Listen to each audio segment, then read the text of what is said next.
How do you practice mindfulness?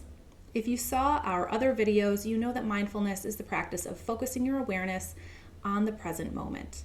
Easier said than done, right? Hi, I'm Sarah, the Health and Wellness Coach with Nightingale Virtual Respiratory Care, and today we're talking about practicing mindfulness. When you have a respiratory condition, it's a vicious cycle. You panic because you can't breathe, and often you can't breathe because you're panicking. Mindfulness helps you by becoming more aware of your environment and what the body is currently experiencing.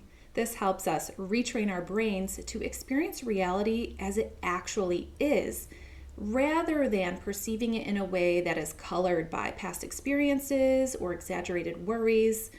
And this effectively bypasses or interrupts the stress response.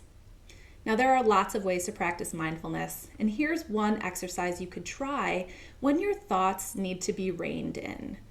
You engage your physical senses by playing the 5, 4, 3, 2, 1 game. You simply look for 5 things you can see, 4 things you can touch, 3 things you can hear, 2 things you can smell, and 1 thing you can taste. Try this whenever you begin to feel your thoughts getting away from you or you feel stress creep in. Stay tuned for more Nightingale tidbits on mindfulness. Bye.